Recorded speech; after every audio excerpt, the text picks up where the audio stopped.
Let's travel back in time to an era when the world didn't yet know its future masters.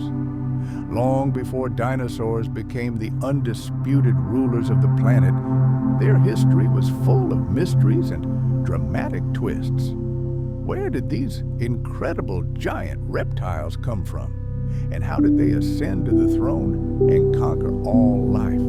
We're going to the very beginning of their journey, to a world just beginning to recover from a global catastrophe. So, imagine our planet more than 250 million years ago, at the end of the Permian period. This world was completely alien and unlike the one we know today. Earth was crippled, having just experienced the most horrific mass extinction in its history. Known as the Great Dying, it wiped out the vast majority of all marine and terrestrial species. Following this apocalyptic tragedy, a deafening silence descended over vast areas. Ecosystems were destroyed, their complex structures replaced by primitive and fragile survival systems. The oceans slowly and painfully recovered, while a handful of survivors ruled the land, struggling to survive in the harshest conditions. Their home became a hot, arid, and unstable environment. It was against this backdrop, in this tormented world, that events began to unfold that ultimately led to the emergence of the first dinosaurs. At that time, all the continents merged into a single gigantic landmass which scientists call Pangea.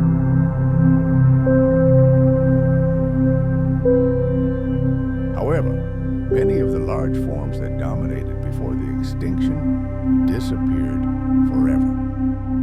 Those that survived were typically small creatures capable of quickly adapting and occupying empty ecological niches. New, promising groups began to emerge among the reptiles and immediately began their expansion. Turtles and lizards were only at the dawn of their evolution at that time, but one distinctive lineage was already emerging: the archosaurs. This lineage, including the ancestors of crocodiles, flying pterosaurs, and the dinosaurs themselves, was just beginning to gain strength. It possessed unique characteristics that were ideally suited to survival in the hot, dry climate of the Triassic period. Archosaurs, representatives of this evolutionary lineage, possessed a revolutionary advantage: a more efficient respiratory system. Their lungs were equipped with specialized air sacs, allowing them to absorb significantly more oxygen from the atmosphere than their synapsid competitors. Furthermore, archosaurs exhibited significant changes in their body structure and gait, making them faster and more resilient. These advantages had not yet been fully exploited at the dawn of the Triassic, but the stage was already being set for their future triumph. Geological evidence paints a picture of a world engulfed in flames. Volcanic activity at the time was incredibly intense and widespread.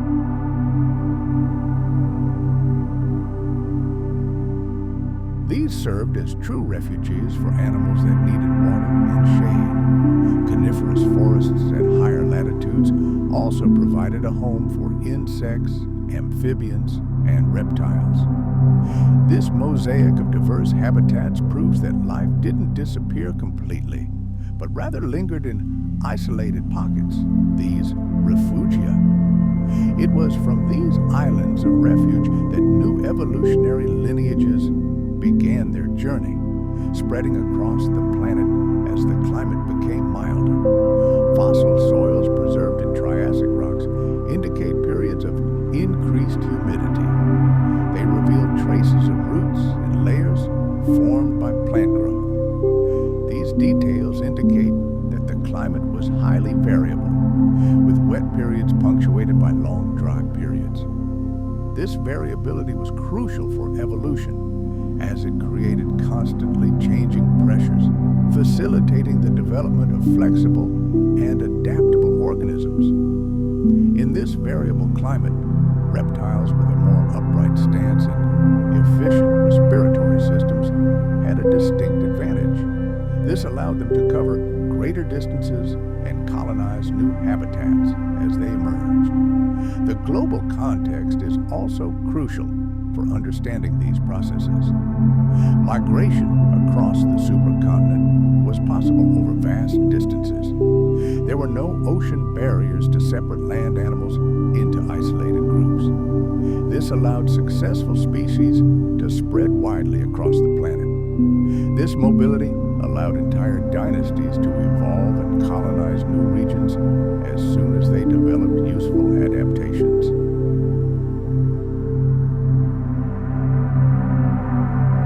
Fossils of related forms found in South America, Africa, and Asia provide clear evidence of this global spread. During this turbulent time, archosaurs were one of the few groups that were able to adapt to the unstable environment. Their advanced features, though not yet refined, were already beginning to distinguish them favorably from other reptiles. In dry riverbeds, along banks, and in sparse forests, they took their place alongside synapsids and amphibians. This was only the first step on a long road to absolute dominance. This slow but steady process gradually led to the emergence of entirely new, unprecedented life forms. In the Triassic world, a single landmass, Pangea, dominated. Its size was so vast that almost all of Earth's continental crust was concentrated in a single spot. This geographic location had a colossal impact on climate and the distribution of ecosystems. It was possible to travel from pole to pole over rugged terrain without encountering large oceans. However, the vast distance between the coast and the interior created stark contrasts. The interior regions of the continents, far from the moderating influence of the seas, became lifeless deserts. Let us transport ourselves to the world as it was hundreds of millions of years ago. Before us stretch endless, sun-baked lands. But even in this harsh world, there are oases of life.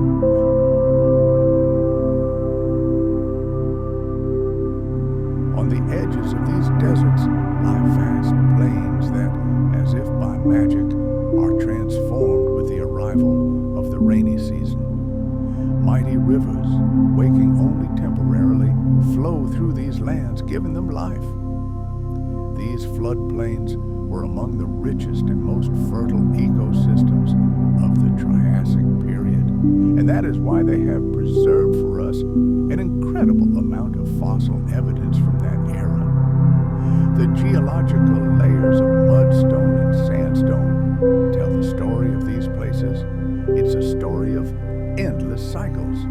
Violent floods alternate with parching droughts. We see imprints of ancient ripples in the water, deep cracks in the dried mud, and fossilized plant root systems, all silent witnesses to the ever-changing conditions. In these damp lowlands, ferns, horsetails, and their seed varieties grew like a veritable carpet. But the higher, drier areas were home to conifers. Wherever there's lush vegetation, life always teems. Herds of herbivores flocked here to feast on the succulent leaves. But they weren't alone. Predators stalked their trail like shadows. Here, the eternal drama of hunting and survival unfolded. And when one creature's life ended, its bones, buried under layers of silt and sand, were given a chance at immortality, becoming fossils millions of years later. Great formations like the Ixigualasto Formation in modern-day Argentina or the Chinle Formation in North America are classic examples of such ancient river valleys.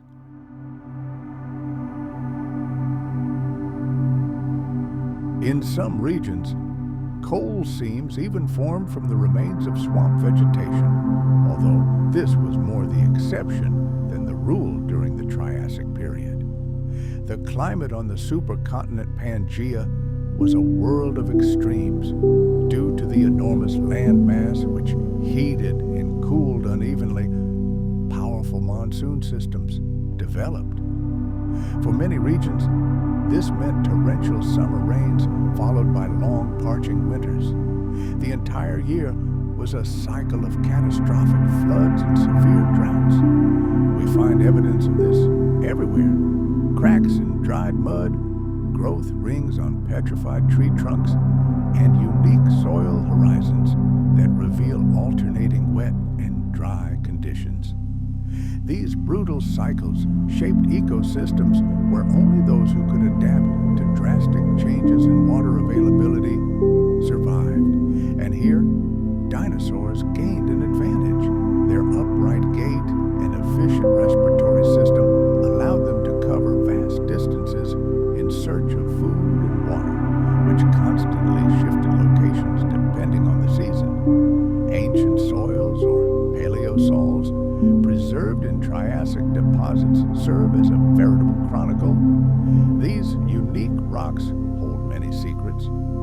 In some of them, we find carbonate nodules that could only have formed in an arid climate. In others, entire networks of fossilized roots indicate that a forest once thrived here. These details provide direct evidence of past climate and vegetation.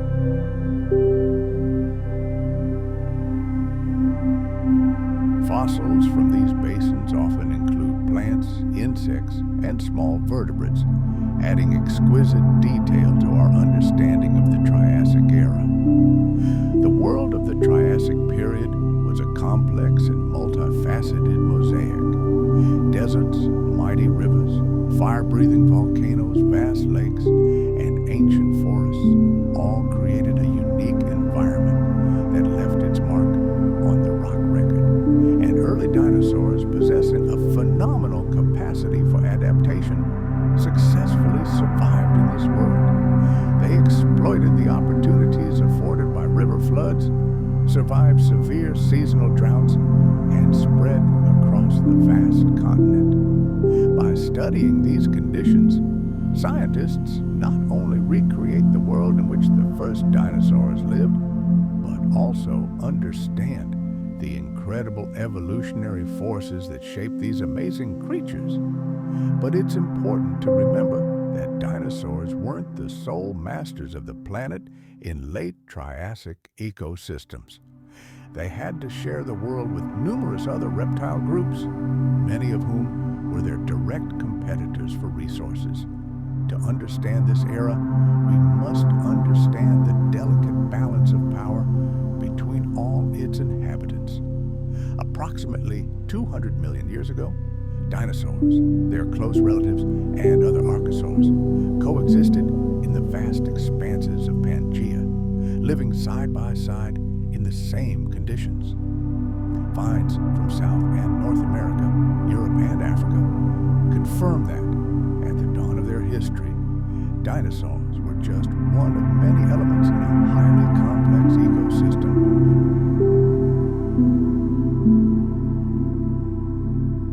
Other archosaurian lineages, such as ornithosuchids, also added diversity. Many of them were agile, small to medium-sized predators with unique joint and skull structures. All these groups vividly demonstrate how successful the lineage of crocodile-like reptiles was during the Triassic. Dinosaurs in this world didn't receive power on a silver platter.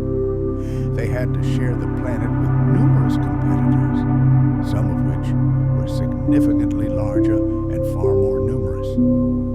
The balance of power in these ancient ecosystems was incredibly fragile and complex, as different groups occupied their own unique habitats and fulfilled their own roles. Even the synapsids, our distant ancestors, though diminished in size, remained an important part of this fauna. These small creatures already exhibited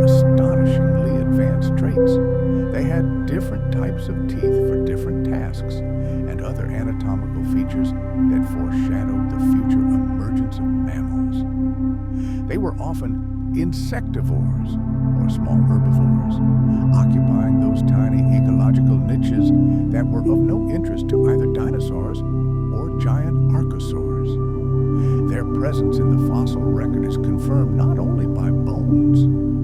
Stone also preserves other, far more vivid evidence. Imagine ancient mudflats riddled with footprints. In late Triassic rocks, we find entire trails that indicate the existence of a wide variety of bipedal or semi-bipedal reptiles. Here is a wide rut with heavy, deep imprints, the traverse of an armored dinosaur.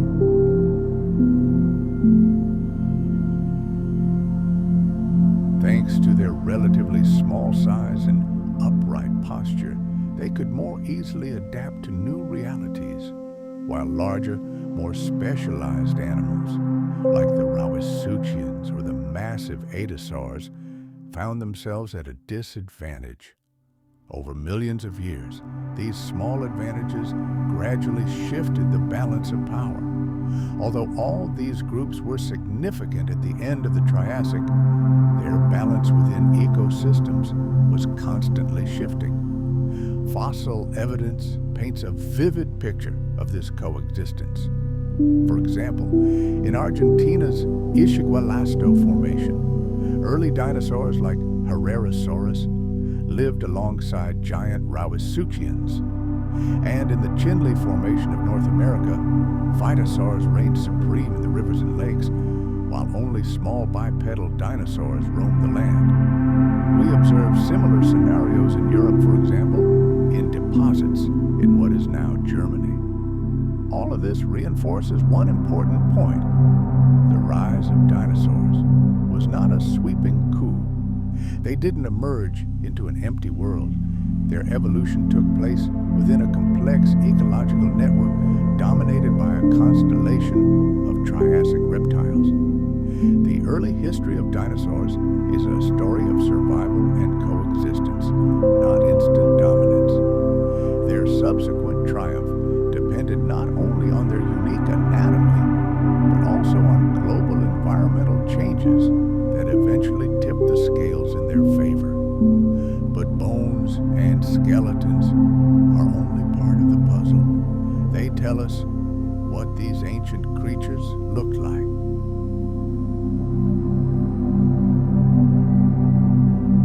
But there are other far more vivid clues from the past that offer insight into the very lives of these creatures.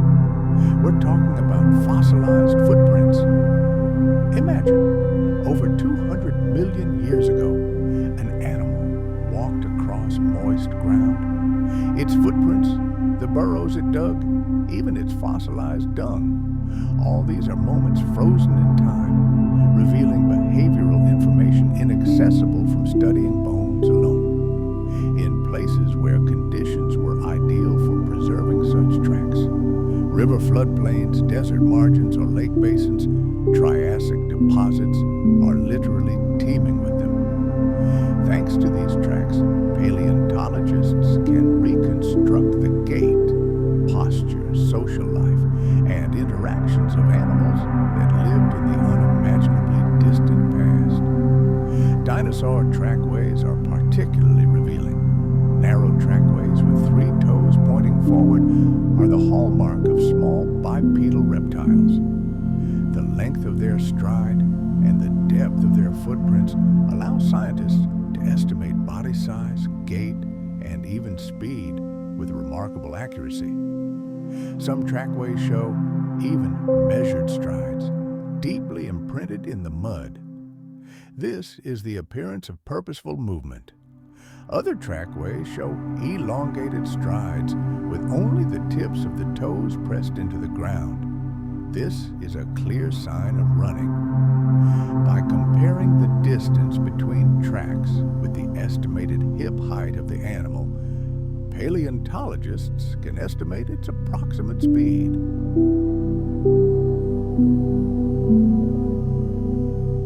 And calculations show that even the earliest dinosaurs were capable of rapid sprints. The very arrangement of the tracks reveals the secrets of their gait. The nearly straight lines they form prove that these creatures' legs were positioned directly under their bodies, rather than splayed out to the sides like those of modern lizards. This further supports the hypothesis that early dinosaurs had fully erect, upright limbs. By comparison, the tracks of their competitors, archosaurs, often leave wider and heavier impressions, reflecting their semi-erect posture. And when we find these different types of tracks in the same rock layers, we see irrefutable proof. Several completely different groups of creatures with distinct anatomies lived in the same place at the same time. Some tracks even hint at group behavior. Imagine several parallel tracks moving in the same direction. This convincingly suggests that small bipedal reptiles could have moved in packs or herds. While it's impossible to prove sociality from tracks alone, these findings are highly consistent with the hypothesis that some early dinosaurs already moved in small groups. This may have been the beginning of the very behavior we would later see in the giant dinosaurs of the Jurassic and Cretaceous periods. Other fossils complement this picture. Burrows preserved in Triassic rocks indicate that small vertebrates, possibly synapsids or small archosaurs, dug shelters in the soil.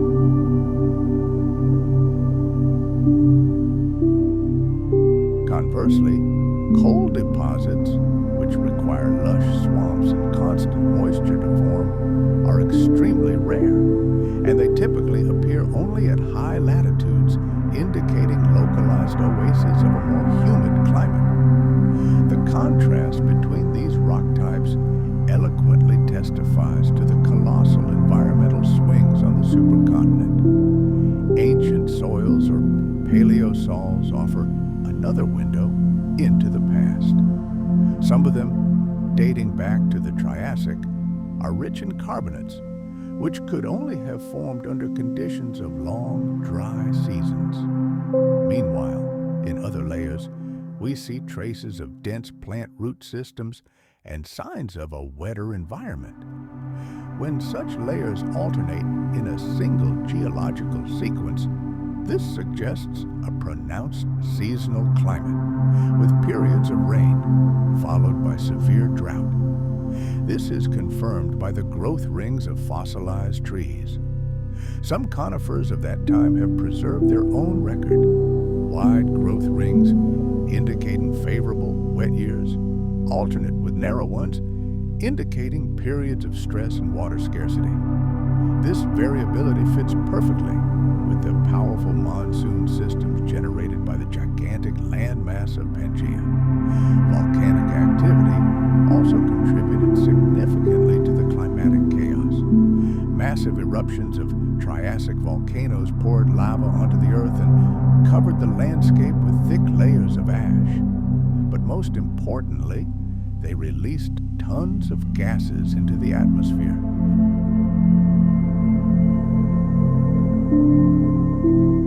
Carbon dioxide enhanced the greenhouse effect, warming the planet, while sulfur dioxide, turning into aerosols in the upper atmosphere, could cause short-term but sharp cooling. These conflicting effects created a highly complex and unpredictable climate system. Localized eruptions became true catastrophes, burying entire ecosystems under ash and altering river courses. The fossil record confirms these events. We see entire species of animals and plants suddenly disappearing from layers associated with volcanic emissions. Such cataclysms created powerful evolutionary pressure, testing the resilience of all inhabitants of the planet. The atmosphere of that time, by all accounts, was strikingly different from today's. Let's travel back to the heart of the Triassic period.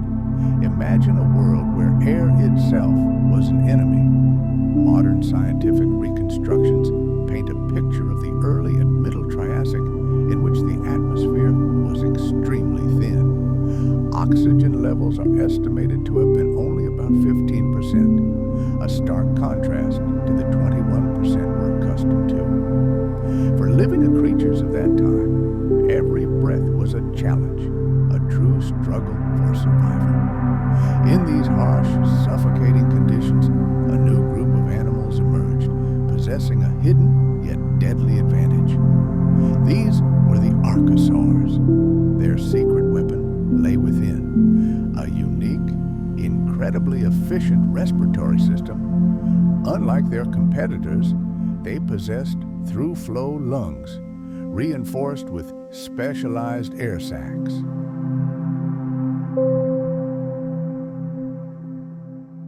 Geochemical analysis is like a time machine, painting a global picture of climate storms and helping us understand how these storms shape the evolution of dinosaurs and other creatures. All this evidence converges on one point. The Triassic was a time of chaos. It was not a time of stability. The world constantly swung from one extreme to another. Dry periods gave way to wet ones.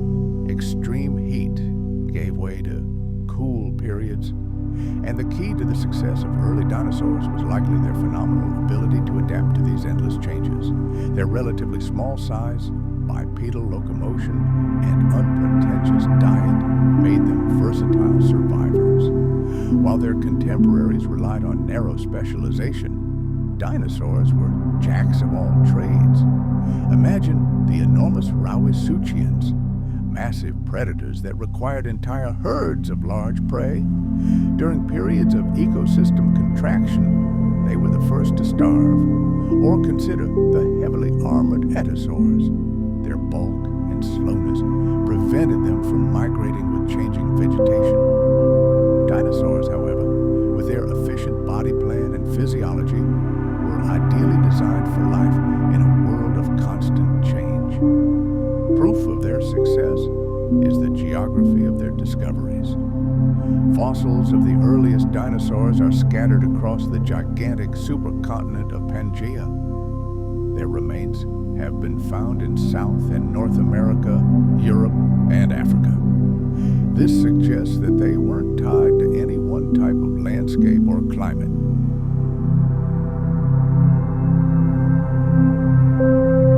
They could occupy a variety of ecological niches and demonstrated remarkable tolerance to a wide range of conditions. This broad adaptability was their main asset, allowing them to survive the trials of the Triassic.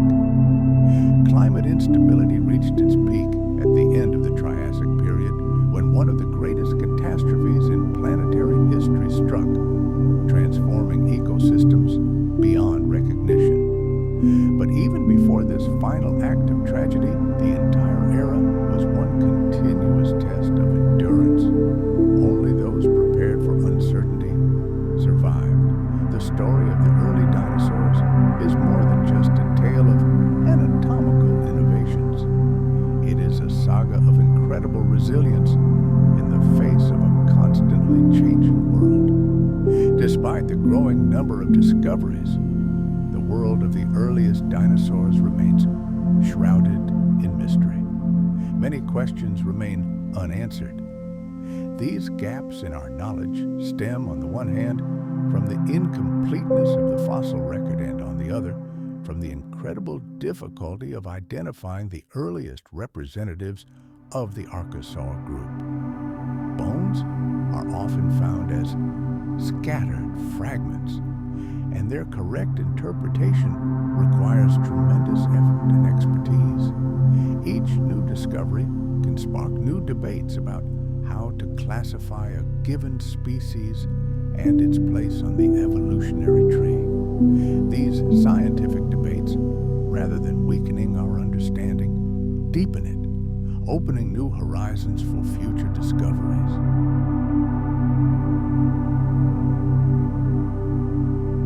Others suggest they may be early representatives of the ornithischians, the same lineage that later gave rise to stegosaurs, triceratops, and hadrosaurs. If so, the origin of ornithischian dinosaurs is much older than previously thought. However, the evidence is still inconclusive. And finally, the ultimate question: where and when did the age of dinosaurs begin? Where was their Aden? The earliest and best preserved fossils were found in South America, particularly Argentina. This has led many researchers to believe that this is where the cradle of this amazing world lay. However, their opponents counter. The nearly simultaneous appearance of dinosaurs in North America, Europe, and Africa suggests that they were much more widespread from the very beginning. Perhaps the Argentine fossils are simply better preserved due to unique geological conditions, not because they were the first.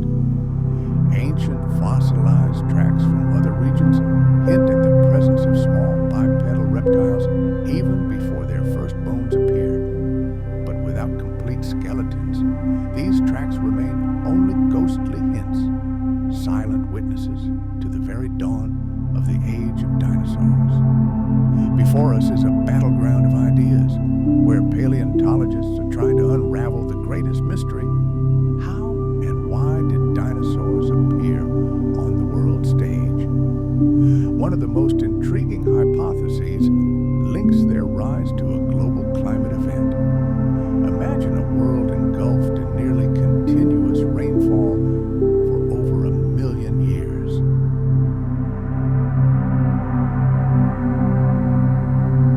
This ambiguity is not the fault of scientists, but a reflection of the great and gradual process of evolution, where traits accumulate over millions of years, and our attempts to sort everything into neat little compartments don't always keep up with the continuous flow of life.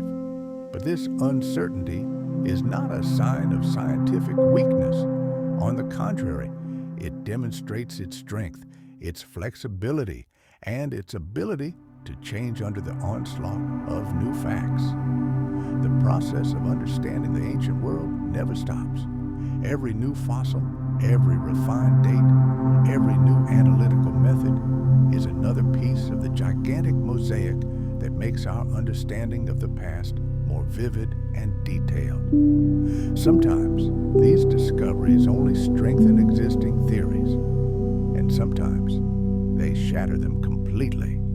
For example, recent studies of a group of lizards known as lagarpetids have finally allowed us to understand their place on the dinosaur family tree, filling a huge gap in our knowledge.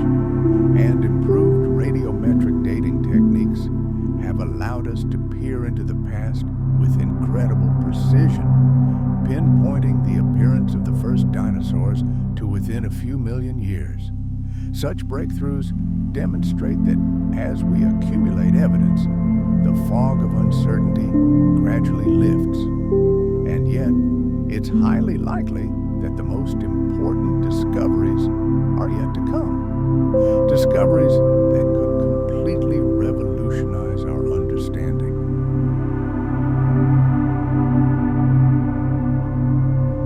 Isotope analysis of ancient rocks confirms that the global carbon cycle was completely disrupted at this time, which is perfectly consistent with the theory of massive volcanic emissions. The ecological consequences of these events are visible directly in the sediment layers. Many regions of the planet are experiencing a sharp transition from humid climates to arid, desert-like conditions.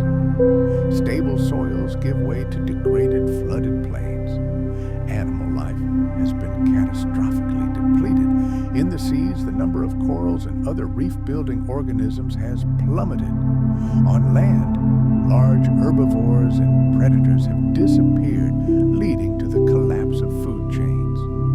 Even the plant world has been shaken. Analysis of ancient pollen shows that some plant species have nearly disappeared, while other, more resilient ones have taken over the vacated territories. All this chaos indicates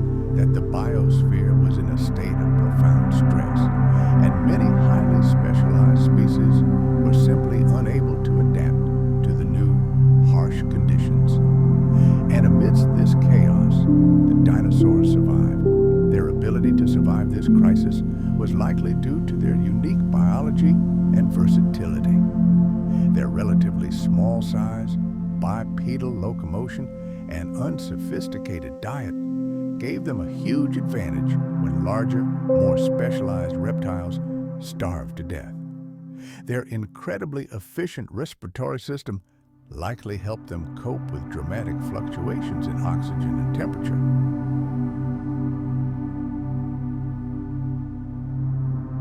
Before us stand such pioneers as Herrerasaurus, Eoraptor, and Saturnalia. Their story is full of incredible twists and discoveries that forever changed the face of Earth.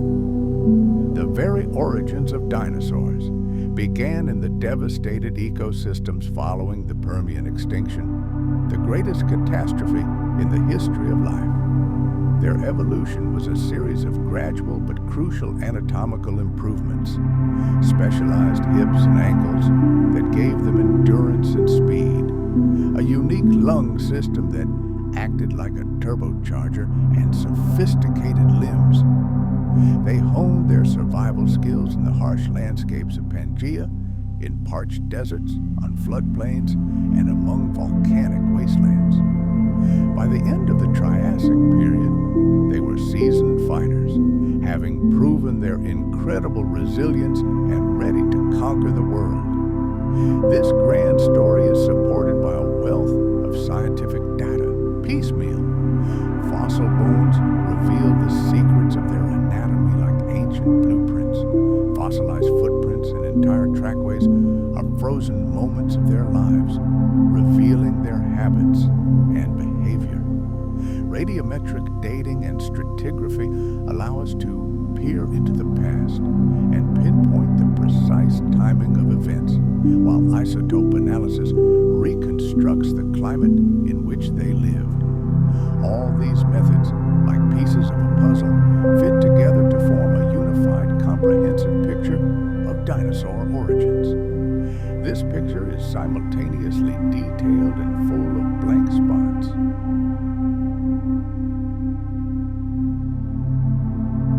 It is constantly being refined and expanded as new stunning discoveries are made.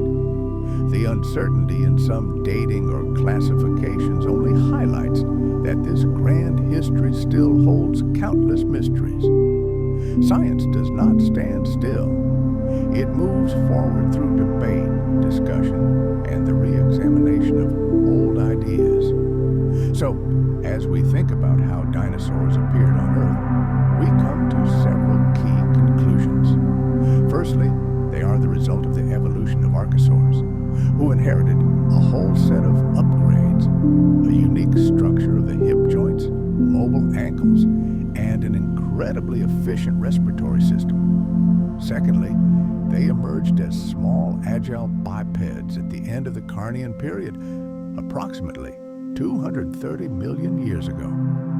And for many millions of years, they lived in the shadow of other larger reptiles and synapsids, sharing their ecosystems, but never dominating them. Third, they proved incredibly resilient. They survived several waves of ecological instability, and at the end of the Triassic, when other powerful groups collapsed, it was the dinosaurs who stood firm.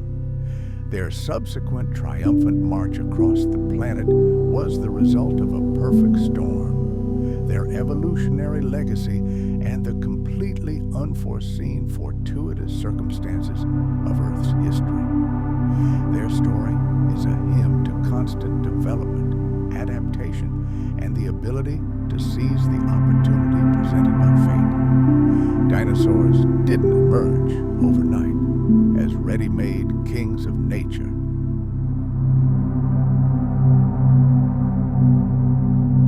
They evolved slowly, step by step, through gradual anatomical changes that gave them advantages in posture, breathing, and locomotion. For millions of years, they played a modest role in the grand drama of life until circumstances turned everything upside down. Their emergence was part of a larger process, the restoration of the biosphere after the greatest extinction in history.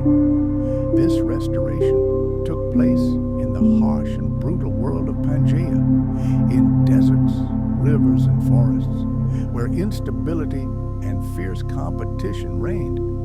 It was in this evolutionary melting pot that dinosaurs first developed their features and forged their character. Let's travel to the very heart of the ancient supercontinent. Here, far from the soothing breath of the world's oceans, the climate was harsh and unforgiving. Imagine endless expanses without seas to smooth out temperature fluctuations. As a result, the central regions of Pangea became a veritable furnace, where seasons followed one another with a furious ferocity. Evidence of this harsh era is forever etched in stone. The geological record tells us a story of vast deserts and semi-arid basins that stretched across what is now North America, Africa, and Europe. Thick layers of red sandstone are visible everywhere. This blood-red hue is nothing less than the hallmark of extreme drought. It appears when the iron in the rocks oxidizes in a dry, well-ventilated climate.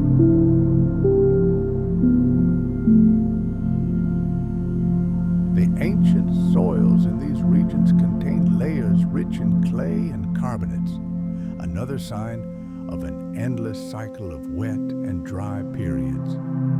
The flora perfectly reflected these contrasting conditions.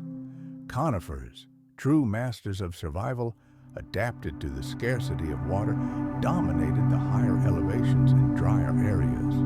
Their tough, needle-like leaves helped retain precious moisture. But in the lowlands where water was abundant, a lush green carpet of ferns, horsetails, and their seed-bearing varieties spread out. In some corners of this world, more exotic plants resembling modern cycads could be found, adding a unique flavor to the ecosystem. The landscape itself was a colorful mosaic, a living patchwork quilt whose patterns changed depending on the topography, availability of moisture, and the seasons. Pollen and spores preserved in the sediments like tiny time capsules give us an incredibly detailed picture of this vegetation, allowing us to trace how the planet's appearance changed in unison with climate cycles. The shape of Pangea also had a profound impact on ocean currents. Around the supercontinent, in the gigantic Pangea Ocean, a permanent current formed, allowing water to circulate freely across the planet. Meanwhile, in the very heart of Pangea, between its northern and southern parts, lay the smaller Tethys Ocean. This region was a true paradise, a zone of warm, shallow seas, teeming with marine life.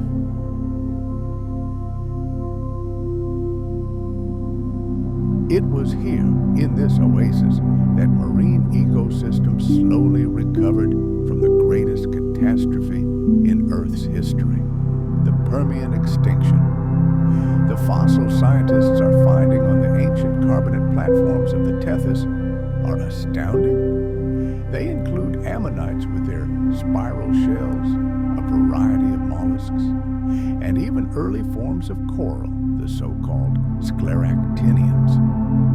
All of this speaks to the gradual revival of the marine world, which was virtually wiped off the face of the Earth at the end of the Permian period. On land, the unity of Pangea opened up unprecedented opportunities for animals. Without major ocean barriers, they could roam freely for thousands of kilometers. Fossil remains confirm this. Related species of ancient reptiles and amphibians are found in completely different, distant regions. Similar creatures are found in South America, Africa, and Asia. This global distribution, of course, complicates the task of paleontologists trying to unravel the tangle of evolutionary relationships, as geographic isolation was minimal. But on the other hand, It allowed truly successful animal groups to rapidly conquer the entire world as soon as they acquired some advantageous evolutionary advantage. Volcanic activity also left its deep mark on the supercontinent surface. In some regions, the Earth's crust began to stretch, forming deep depressions and troughs, the first harbingers of the future breakup of Pangea, which was still tens of millions of years away.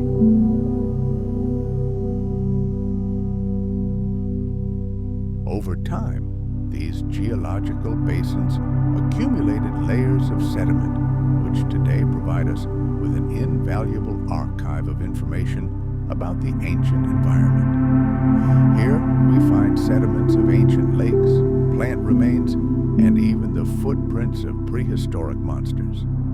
These sites are true paleontological treasures, offering a unique glimpse into the ecosystems of the early Triassic period, as both animal bones and traces of their activity are preserved here.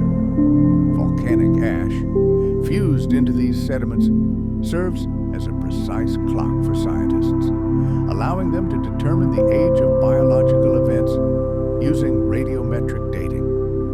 Pangea's climate was incredibly diverse, depending on latitude and distance from the coast. Near the equator, arid zones stretched out, where wet and dry seasons alternated under the influence of monsoons. In the mid-latitudes, coniferous forests flourished at elevated elevations, while in the lowlands, they gave way to marshy horsetail swamps or dry plains. At the poles, the climate was cooler, but remarkably, even there were no permanent ice caps. Fossil plant remains prove that even in these seemingly extreme conditions, life clung to existence. Analysis of ancient soil shows that even at high latitudes, temperatures were significantly higher than today. The cause was a powerful greenhouse effect. The Triassic atmosphere was oversaturated with carbon dioxide.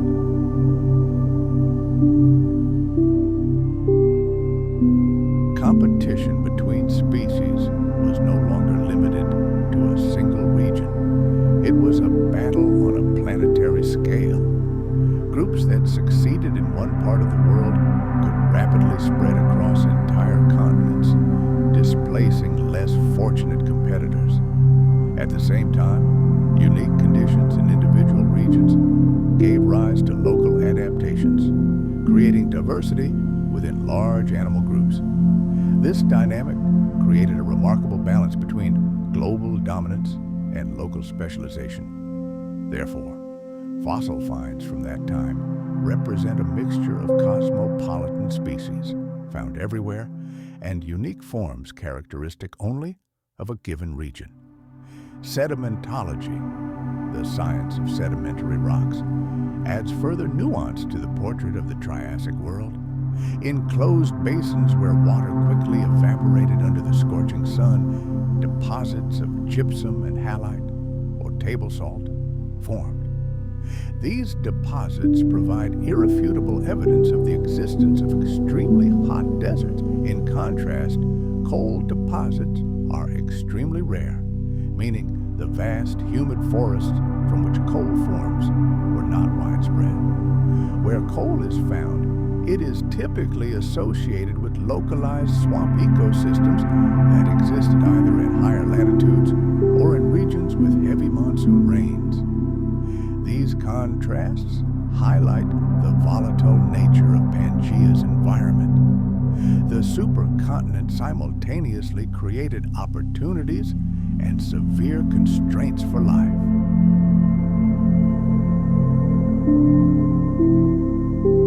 However, this dependence on aquatic life becomes a curse for them, a kind of gilded cage. It binds them inexorably to rivers and lakes, making survival impossible. In the vast, sun-baked deserts of the supercontinent, Pangea, evidence of their life remains today in ancient river sandstones and mudstones. Stone slabs bear the imprints of their flat, broad skulls and jaws. studded with maze-like teeth, the perfect tool for capturing slippery and agile prey. Of all the Midas species that once ruled the world during the Permian period, only a pitiful remnant survived the Great Extinction and ushered in a new era. And then, at the dawn of the Triassic period, a new, unexpected hero emerges onto the empty stage. This is Lystrosaurus, a small herbivore with a rather distinctive appearance, a beaked mouth devoid of most teeth and a pair of powerful fangs jutting downwards. Despite its unassuming appearance, it became one of the most numerous and successful land animals of its era. Its fossils are found everywhere, from the southern tip of Africa to India, from China to the icy wastes of modern-day Antarctica. This incredible habitat is direct evidence that the continents of Pangea were still connected into a single landmass. But it is also evidence of the colossal ecological vacuum left after the Great Catastrophe wiped out most of its competitors.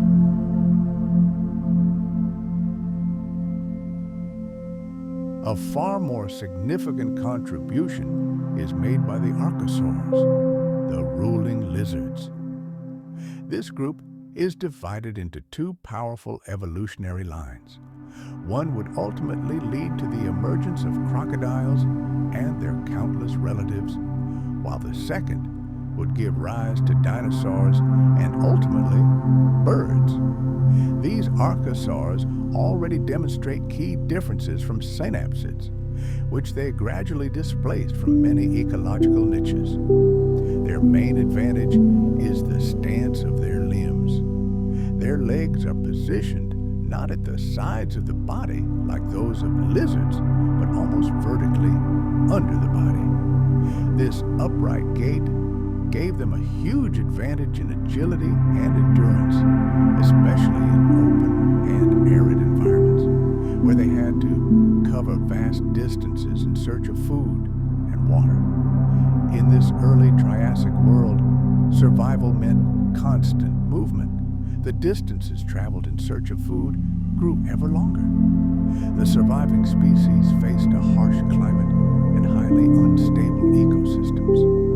Food chains became extremely simplified, and the number of species at each level plummeted.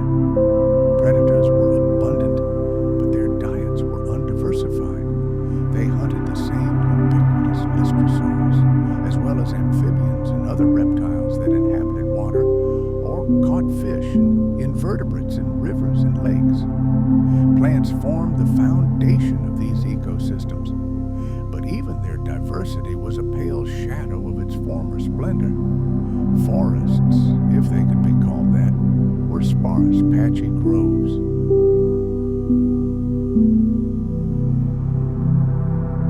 These simplified ecosystems were incredibly fragile. They had no resilience, so the slightest climate change or a series of volcanic eruptions could trigger complete collapse at the local level. The fossil record silently testifies. Many regions of the planet experienced cycles of boom and bust. Animal communities would form, thrive for a time, and then be wiped out completely by yet another cataclysm. The distribution of life across Pangea was extremely uneven. In arid, waterless regions, life barely lingered, and fossil finds there are extremely rare. But where rivers flowed and lakes overflowed, true oases arose, providing refuge for both plants and animals. It is in such places that paleontologists today find the richest fossil deposits. The Karoo River Basin in South Africa, the Russian Platform, and the geological basins of China. All these regions are rich in Triassic fossils, and each find is a window into the distant past, allowing us to understand how life recovered after the greatest catastrophe in Earth's history. These fossils tell a story of slow but steady revival. Million years after million years, species diversity increased, and new groups of animals became established in ecosystems. One of the striking features of the early Triassic was the global uniformity of fauna. Because Pangea remained united, there were virtually no barriers to migration. Species like Lystrosaurus were found virtually everywhere.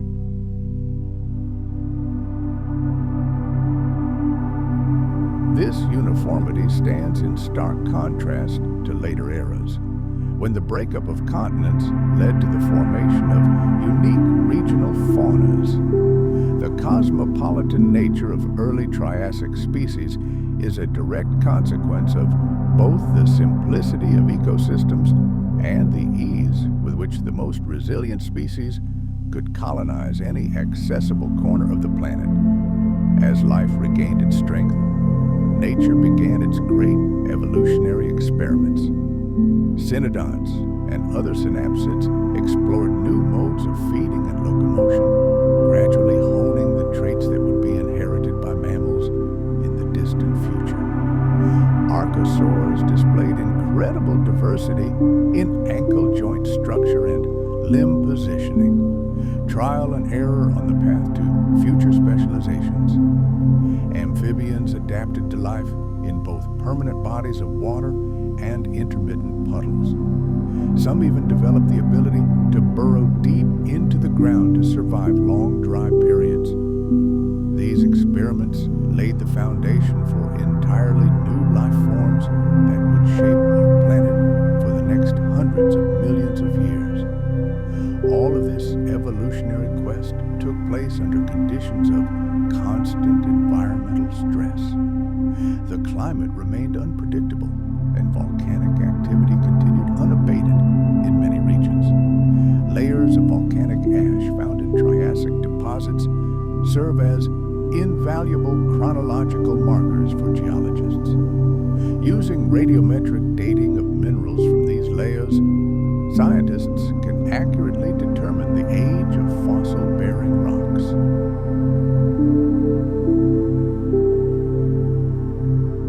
These datings confirm that the recovery process after the Permian extinction took several million agonizingly long years.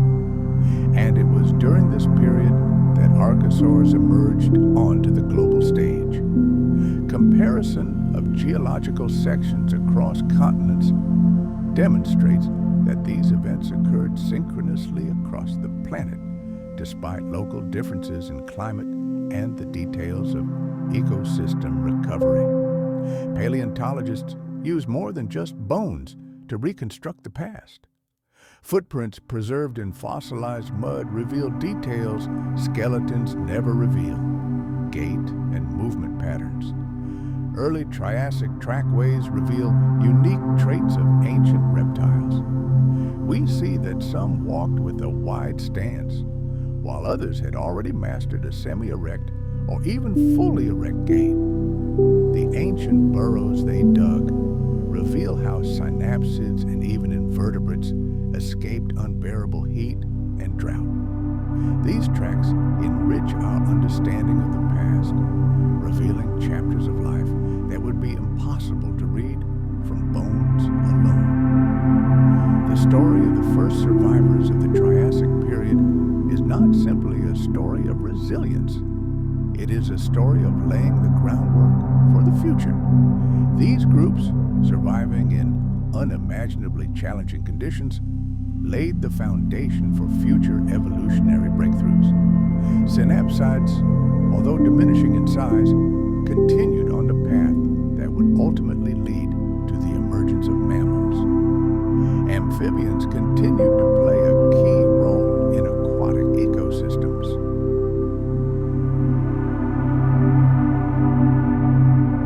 As the Triassic period wore on, one particular group of reptiles began to rapidly diversify and become incredibly diverse. These were the archosaurs, the lineage that would eventually give rise to crocodiles, pterosaurs, birds, and of course dinosaurs. The very name archosaur means ruling reptile, and it perfectly captures the future history of this group. They played a key role in Triassic ecosystems. They didn't suddenly appear out of nowhere, but evolved gradually acquiring traits that gave them decisive advantages in the hot, dry, and unstable world of Pangea. The fossil record opens a window into the incredibly distant past. Fast forward to the early Triassic period, it is here, at the dawn of a new era, that formidable new players, the archosaurs, emerge on the world stage. By the middle and end of this period, their diversity and numbers will grow to incredible proportions. Archosaurs are a great and ancient group of reptiles whose success story is written in stone across the gigantic supercontinent of Pangea. Imagine a vast family tree that splits at the very base into two mighty branches. These are the archosaurs. The first branch, which scientists call pseudosuchians, leads us directly to the ancestors of modern crocodiles. This lineage includes not only the direct relatives of living alligators, but also many other extinct, sometimes bizarre forms.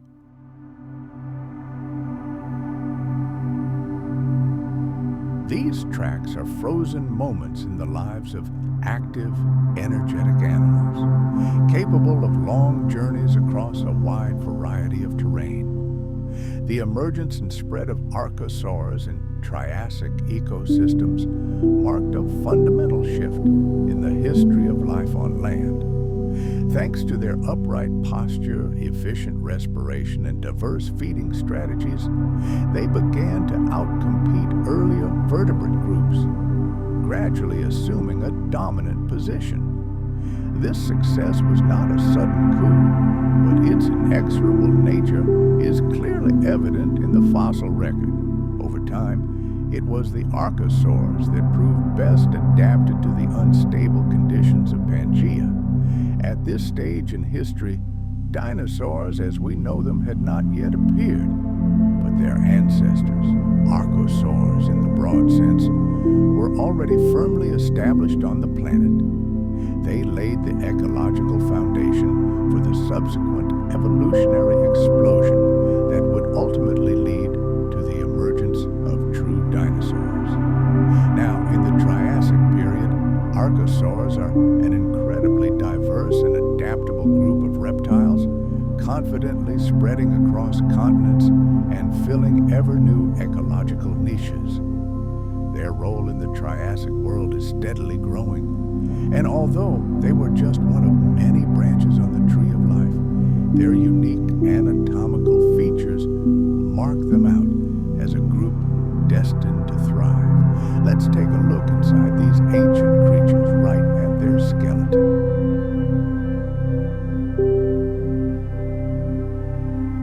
In the earliest reptiles, the junction between the leg and the pelvis, the so-called acetabulum, was very shallow.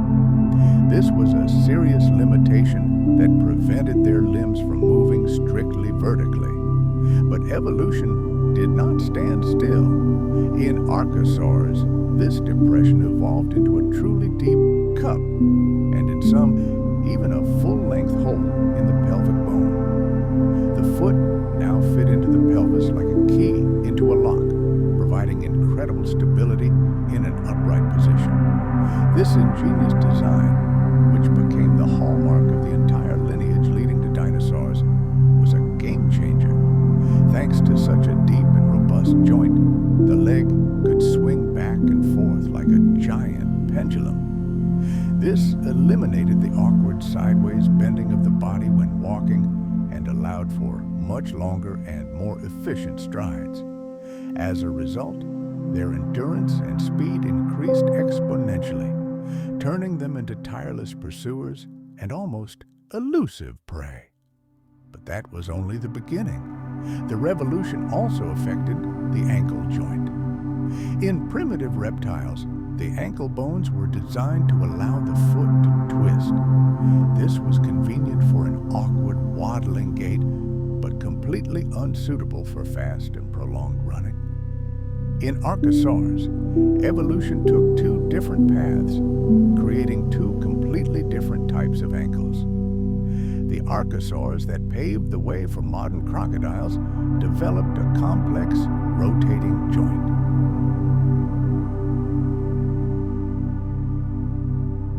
Only with the development of cladistic analysis, a method that constructs an evolutionary tree based on shared, unique traits, were scientists able to accurately determine the place of these creatures in the history of life.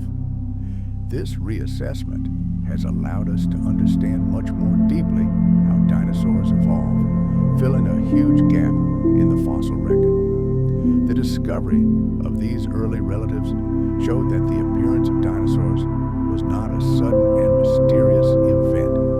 It was a natural outcome of the development of a larger evolutionary group called archosaurs. The traits we consider to be the hallmark of dinosaurs evolved gradually in earlier groups, and these groups were, in their own way, highly successful.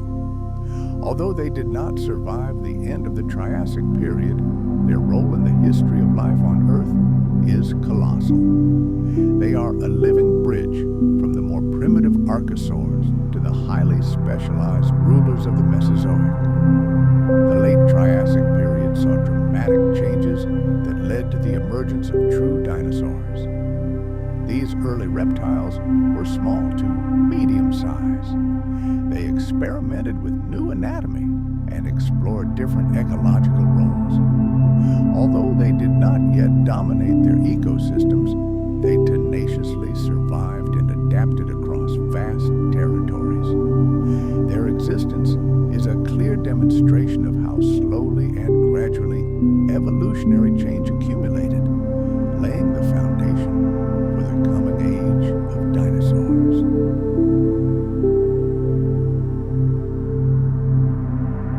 Herrerasaurus's diet consisted entirely of meat, but its skeleton, there was something about its structure that baffled paleontologists. It turned out that the structure of its pelvis and ankle bones retained very ancient primitive echoes of the past. This sparked a heated debate in the scientific world. What exactly was it? One of the first predatory theropod dinosaurs? Or perhaps a representative of an entirely separate, dead-end branch of evolution that arose even before dinosaurs diverged into their main groups? But Eoraptor was something else entirely. Imagine a creature no larger than a large dog, measuring only about a meter from nose to tail. Its bones were hollow and light, and its long, powerful legs suggested it was a natural sprinter capable of moving at lightning speed across prehistoric landscapes. But the real mystery lay in its mouth. Eoraptor's teeth were of completely different shapes. Some were sharp, like knife blades, perfect for slicing flesh. Others, on the contrary, were more squat and rounded, as if designed for grinding plant matter. This strange combination of blades and crushers in one mouth led scientists to believe that Eoraptor wasn't picky about its diet. It was an omnivorous creature, capable of hunting small prey while simultaneously supplementing its diet with succulent prehistoric plants.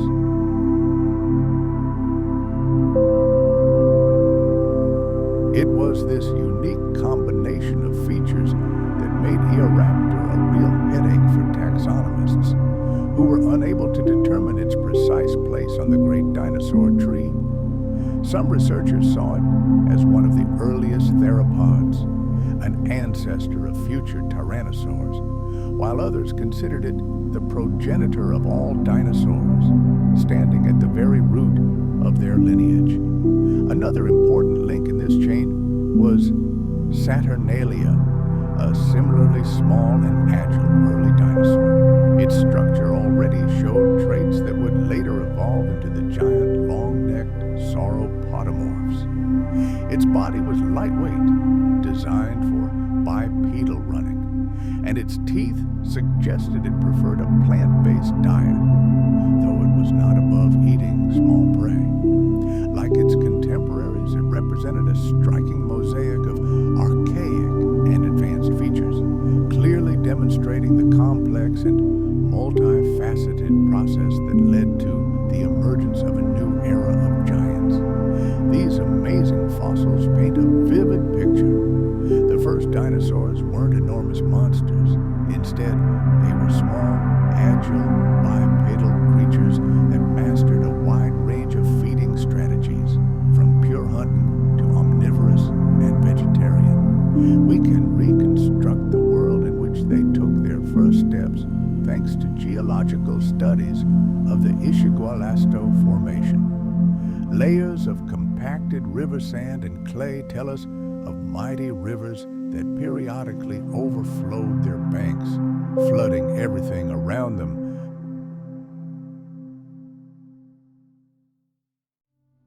Perhaps these environmental changes opened up new evolutionary opportunities for them. Volcanic activity was also high during this era.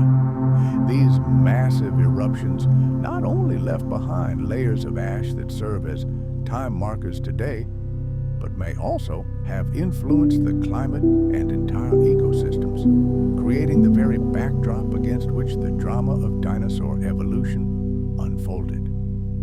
Thus, geochronology, the study of the age of the Earth, plays a central role in understanding the origins of these amazing creatures. Fossils alone can tell us about their structure and lifestyle, but without precise dating, their place in the great book of history would remain a mystery.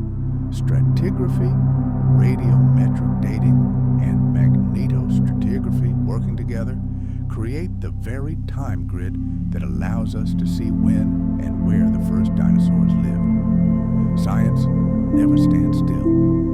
With the advent of new methods, our chronology is becoming increasingly precise, and each correction isn't an admission of error, but a step forward, bringing us closer to the truth. A newly dated ash bed could shift the age of fossils by hundreds of thousands of years, changing our understanding of the sequence of evolutionary events. The current scientific consensus is that dinosaurs began their journey across the planet approximately 230 million years ago, at the end of the Triassic period. But what exactly made a dinosaur a dinosaur? What anatomical features distinguish them from other reptiles of the era?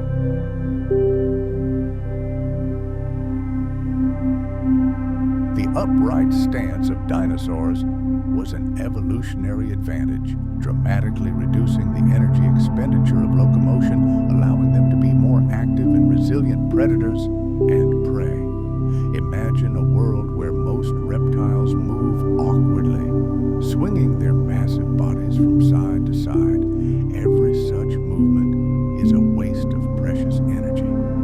But dinosaurs took a completely different path. Their unique anatomy allowed them to direct all their muscular power straight forward, revolutionizing locomotion. This gave them an incredible advantage in endurance and speed, leaving their competitors far behind. The key to this success lay in the design of their ankles. This joint was a true masterpiece of prehistoric engineering. It functioned like a perfect hinge.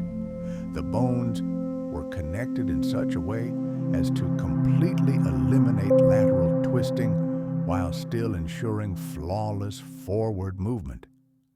This was radically different from the limb design of other archosaurs and modern crocodiles. Their more flexible joints allow for rotation of the foot, but this freedom comes at a cost. It reduces stability during fast, long runs. The dinosaur ankle, by contrast, was designed for maximum efficiency. It stabilized the foot, allowing for the colossal load to be evenly distributed throughout the limb. The result is a design perfectly suited for marathon runs across the vast expanses of the supercontinent Pangea. The proportions of their limbs were another detail that marked them as natural athletes.